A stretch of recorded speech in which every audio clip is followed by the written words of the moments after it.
સ્વામિનારાયણ બ્રહ્મ સ્વરૂપ પ્રમુખ સ્વામી મહારાજ જીવન ચરિત્ર ભાગ 12 આજનો શ્રવણ યજ્ઞ। માત તો તાત તો ભ્રાત તો ભૂધરા। તારીખ 16/2ના રોજ પોશીના ક્ષેત્રના તુવેર ગામમાં તૈયાર થયેલા મંદિરની મૂર્તિઓમાં પ્રાણ પ્રતિષ્ઠિત કરી સ્વામીશ્રી ઉતારે પધાર્યા ત્યારે અત્રે તારીખ 17/2ની સવારે તેઓના દ્વારે 150થી વધુ મુલાકાતીઓની હરોળ લાગી ગઈ। તેમાંના એક સત્સંગી શ્રી અરવિંદભાઈ સાથે તેઓના 5 મહિનાનો પૌત્ર યોગી પણ હતો। આ શિશુનો જન્મ થયાના 17મા દિવસે જ તેની માતાનો અક્ષરવાસ થઈ ગયેલો। આ હકીકતથી અજાણ એ બાળકને ઉછરી રહેલા કુટુંબીઓની ઈચ્છા હતી કે મા વિહોણા આ દીકરાને સ્વામીશ્રીના આશીર્વાદ અપાવવા। એ હેતુસર આજે લવાયેલા એ બાળકના શરીર પર હાથ ફેરવી કૃપા વરસાવતા સ્વામીશ્રીએ તેના દાદાને પૂછ્યું, આની સંભાળ અને દેખરેખ કોણ રાખે છે? મારી 2 દીકરીઓ। ખોરાકમાં શું આપો છો? ગાયનું દૂધ। આ સાંભળી સ્વામીશ્રીએ બાજુમાં ઊભેલા હરિકિશોરદાસ સ્વામીને ભલામણ કરી કે આપણી હોસ્પિટલમાં બાળકોના ખાસ ડૉક્ટર છે, એમને આ બાળકના ઘેર મોકલજો, આની કાળજી આપણે જ લેવાની છે। આમ કહી સ્વામીશ્રીએ આ નવજાત શિશુના દાદાને પણ કહ્યું, ડૉક્ટર કહે એ પ્રમાણે કરજો।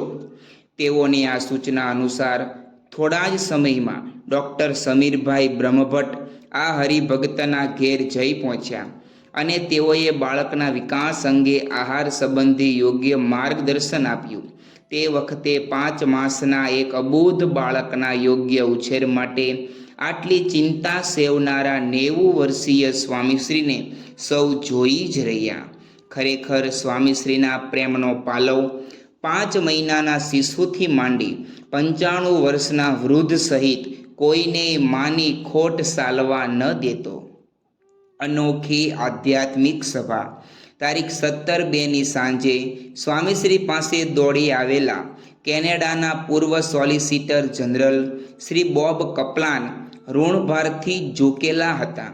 75 વર્ષીય આ મહાનુભાવને ગત વર્ષે ફેફસાના કેન્સરે સાણસામાં લીધેલા। ડૉક્ટરોના અનુભવ મુજબ આવા 100 દર્દીમાંથી એક જ બચતા હોવાથી આ એડવોકેટને પોતાની જીવનનૈયા કિનારે આવી ગયાનો અહેસાસ થઈ ગયેલો, પરંતુ તેઓ માટે સ્વામીશ્રીના આશીર્વાદ પ્રાણપ્રદ પુરવાર થતાં શ્રી કપલાન જીવલેણ બીમારીથી સદંતર મુક્ત થઈ ગયેલા। તેથી તેઓ ખાસ આભાર માનવા જ છેક ટોરન્ટોથી અહીં ઉડી આવેલા। જોકે આ બાબતે ગદગદ આ કેનેડિયન રાજદ્વારીએ સ્વામીશ્રીને મુદ્દાની વાત તો એ કહી કે અમુક વ્યક્તિની ચારે બાજુ દિવ્ય આભા હોય છે, કદાચ એ નજરે ન જોઈ શકાય પણ અનુભવાય ખરી। જ્યારે આપને મળું છું ત્યારે દર વખતે મને એ અનુભવાય છે, જે આખી જિંદગી પવિત્ર જીવન જીવે છે એની પાસે જ આ આભા હોય છે। આ અહોભાવ વહાવી એ યહૂદી પરદેશીએ સ્વામીશ્રીને અરજ કરી કે મને આપના મનમાં કાયમ રાખજો। એક મોભાદાર મુરબ્બીનો આદર ઝીલી સ્વામીશ્રી તારીખ 18/2ની સવારે ઠાકોરજીના દર્શન બાદ નીચે મંદિરના પગથિયા પાસે પધાર્યા ત્યારે અહીં એક દલિત દલસુખ ઊભેલો। મંદિરમાં નિયમિત સાફસૂફી કરવા આવતા તેને જોઈ સ્વામીશ્રીએ તેના નામ ઠામ સહિત સઘળી વિગત પૂછી। ત્યારબાદ અભિષેક મંડપમાં પધારેલા તેઓ અત્રે શ્રી કપલાનને પણ પ્રેમથી મળ્યા અને તેઓ પાસે નીલકંઠ વર્ણીનો અભિષેક કરાવ્યો। આમ નાના મોટા સૌ માટે એક સમાન ભાવથી વરસતી સ્વામીશ્રીની દયા તેઓ પ્રાતઃ પૂજા કરવા પહોંચ્યા ત્યારે પણ ત્યાં રેલાઈ રહી।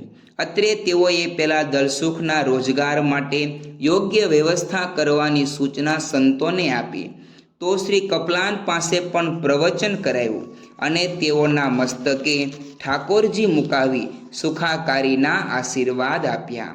સ્વામીશ્રીની આ સમતા અને મમતા જોઈ આજનો પ્રાતઃકાલ પુલકિત થઈ ઉઠ્યો।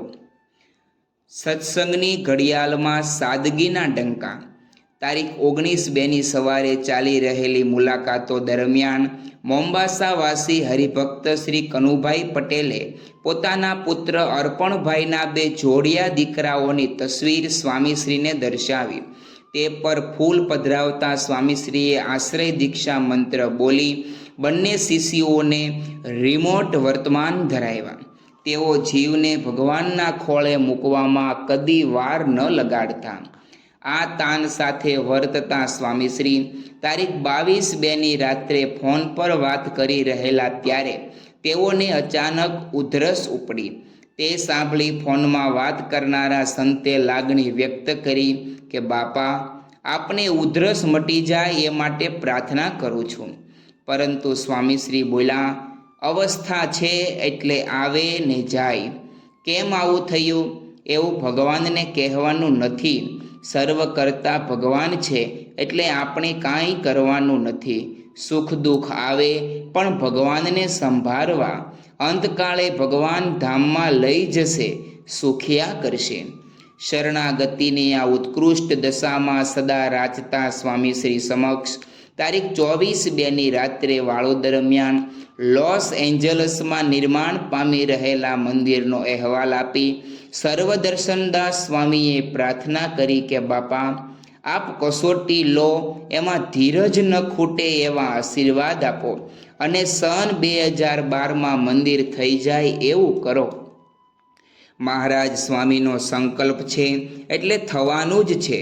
આપણે પાયો નાખી દીધો છે એ ઓછો નીકળી જવાનો છે. ઠાકોરજી બેસી ગયા છે એટલે હવે ઊભા નહીં થાય. સ્વામીશ્રીની આ વાણી તારીખ 23/12/2012ના રોજ મંદિર થતાં અમોઘ નીવડી તે સૌએ જોયું. આવા વચન સિદ્ધ તેઓએ તારીખ 25/2ની રાત્રે એક સંતને ફોન જોડાયો. એ સંતે ફોન ઉપાડતા જ સ્વામીશ્રીએ પૂછ્યું, શું કરો છો? બસ બેઠા છીએ. ભજન નથી કરતા? ભજન કરવું, બેસી ન રહેવું. સ્વામીશ્રી બોલ્યા. આમ ઔપચારિક વાતને નિમિત્ત બનાવી ભજનનો તાલ સાધી આપનારા તેઓ સમક્ષ તારીખ 28/2ની સવારે એક હરિભક્તે કાંડા ઘડિયાળ ધરી પૂછ્યું કે બાપા, આ હું ખરીદું? 1.25 કરોડ રૂપિયાની છે. તમે કહો તો જ લેવાની છે. એને કરવાની શું? સાદી ઘડિયાળમાં એ જ સમય દેખાડે છે ને? હા, તો પછી આ લેવાની જરૂર નહીં. આપણે સત્સંગની ઘડિયાળ પહેરી લીધી એટલે એમાં બધું આવી ગયું. સાદી ઘડિયાળથી પણ ચાલે જ છે. આમ કહી સ્વામીશ્રીએ મારી દીધેલો સાદગીનો ડંકો તેઓની જીવન ઘડિયાળમાં તો પ્રતિક્ષણ પડઘાતો. શ્વાસો શ્વાસે તે હરિગુણ ગાય. તારીખ 1/3ની સવારે અંજેસરના શ્રી નારાયણભાઈ પટેલ છેલ્લા ઘણા સમયથી અટવાતું એક સંસ્થાકીય કાર્ય સંપન્ન કરીને આવેલા. તેઓએ સ્વામીશ્રીને ફાઇલ આપતા પૂછ્યું, બાપા, આપ જ આ કામ પૂરું કરવાના હતા, છતાં આપે અમને ખૂબ દોડાવ્યા. આમ કેમ?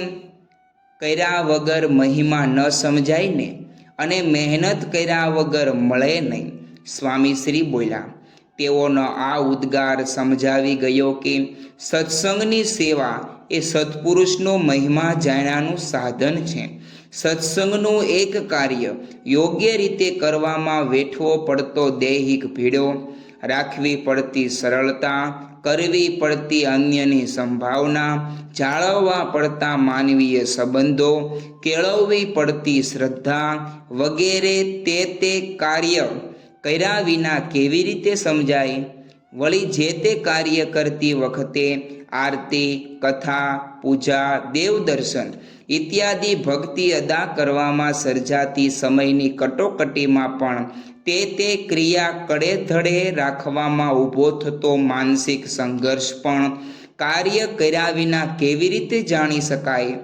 આ ઉપરાંત પાસા પોબારા ન પડે ત્યારે માનસિક સમતુલા જાળવવામાં પડતી મથામણ અને કાર્ય પૂર્ણ થઈએ મેં કાંઈ જ કર્યું નથી, કરતા હરતા તો ભગવાન અને ગુરુ છે, તેવી શૈલીના બોલચાલ કાયમ ટકાવવામાં ઉત્પન્ન થતી આંતરિક કશમકશની પણ કાર્ય કર્યા વિના કેવી રીતે ખબર પડે?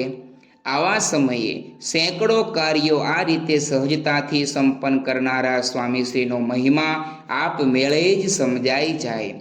સાગરમાં નાવડું બાવડું ઝુકાવ્યા વિના એ સમુદ્રની વિશાળતા અને ભીષણતાનો ક્યાસ કેવી રીતે નીકળે? રસ્તે ચાલ્યા વિના વગડા કે વનરાજીના પડકાર ક્યાંથી પરખાય? પર્વતારોહણ કર્યા વિના પાતળી હવા અને ગુરુત્વાકર્ષણ બળની ભીંસનો અંદાજ આવવો અશક્ય. તેમ સત્સંગની સેવામાં ઝંપલાવ્યા સિવાય સત્પુરુષની બાહ્ય અને આંતરિક સ્થિતિ જાણવી પણ અસંભવિત. તે તો તમે કરો તો જ તમે જાણો. આ મર્મ સમજાવનારા સ્વામીશ્રી તારીખ 3/3ની સવારે મુલાકાતોમાં પરોવાયા ત્યારે આવેલા ડૉક્ટર હેમંતભાઈ બ્રહ્મભટ્ટે જણાવ્યું, સ્વામી, હું તો આપનું નામ સંભાળીને જય પ્રમુખ સ્વામી કહીને ઓપરેશન કરું છું ને 100% સફળતા મળે છે. પહેલાં જય સ્વામિનારાયણ બોલવું સ્વામીશ્રીએ શીખવ્યું. શ્વાસો શ્વાસે તે હરિગુણ ગાય, તે વિના બીજું તે ન સુહાય, નિજ તેઓની જ શૈલી. તેના ઉજાસમાં શરૂ થયેલા આજના રાત્રિ ભોજન દરમિયાન અમેરિકાથી આવેલા વિશ્વ વિજયદાસ સ્વામીએ પોતાના વિસ્તારની સત્સંગ પ્રવૃત્તિનો ચિતાર આપ્યો. અંતે M.Com.ની પદવી ધરાવતા તેઓએ પ્રાર્થના કરી કે બાપા, જેમ કહો એમ થવાય એવા આશીર્વાદ આપો. આ સાંભળી સ્વામીશ્રી બોલ્યા, સાધુતા આવી એમાં બધું આવી ગયું. સાધુતા છે, કથા વાર્તા છે, નિયમ ધર્મ છે, એ જ રીતે હરિભક્તને સાચવવા.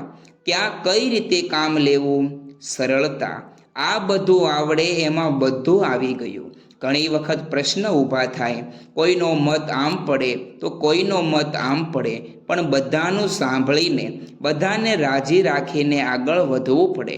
ઘણી વખત કોઈને અસંતોષ હોય ને થોડું બોલી જાય તો એ સાંભળી લેવાનું, એટલે એની જાતે જ પાછો ઠેકાણે આવી જાય. સ્વામીશ્રીએ પીરસેલું આ સમજણનું ભાથું વ્યવહાર અને મોક્ષ બંને માર્ગના પ્રવાસીઓને ખપમાં આવે એમ છે. ગણે તનને તરણા તોલ. તારીખ 4/3ની રાત્રે વાળો બાદ પત્રો વાંચી રહેલા સ્વામીશ્રીને પત્ર પરિચારકે ભરત ભરેલું એક ઓશિકું બતાવી કહ્યું, આ પોર ગામથી આપના માટે મોકલ્યું છે, પ્રસાદીનું કરી દો. આ પૂજારીને આપજો, ઠાકોરજીની સેવામાં વાપરે. જ્યાં સ્વામીશ્રી આમ બોલ્યા તેની થોડી વારમાં જ પૂજારી શ્રીજી મંગલદાસ સ્વામી આવી ચડ્યા. તેથી તેઓને જ સ્વામીશ્રીએ જણાવ્યું, ઉપર ઠાકોરજી પોઢે છે, ત્યાં ઓશિકું મૂકજો. તેઓને આ ભક્તિના ઓશિકે મસ્તક ટેકવી મહારાજ નિરાંતે પોઢ્યા હશે ને?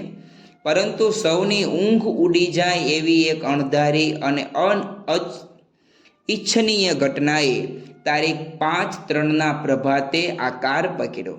આ સમયે સ્વામીશ્રીને શૌચ વિધિ જવાની ઈચ્છા થતાં તેઓએ તાત્કાલિક જરૂરિયાત વખતે સેવકોને બોલાવવા માટે વપરાતું પેજર 2-3 વાર વગાડ્યું, પણ સંજોગો વસાત કોઈ પહોંચી ન શક્યું અને દેહક્રિયાની ઉતાવળ હોવાથી છેવટે સ્વામીશ્રી એકલા જ બાથરૂમમાં ગયા. આ સમયે ચશ્માના અભાવે બત્તીની ચાંપનો ખ્યાલ ન આવતા તેઓએ બેટરીને અજવાળે જ અંતર કાપ્યું. પરંતુ બાથરૂમમાં શૌચ બાદ ઊભા થતી વખતે તેઓને સહેજ અંધારા જેવું અનુભવાતા તેઓ બેસી પડ્યા. તેમાંથી આપબળે ઊભા થવું અશક્ય લાગતા સ્વામીશ્રી ભૂમિના સહારે જ વોશ બેસિન સુધી ગયા.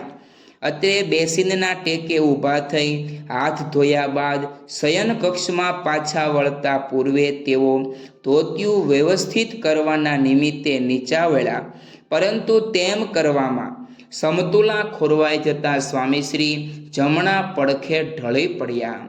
તેથી તેઓની જમણી કોણીએ કેટલાક ઘસરકા પણ પડ્યા.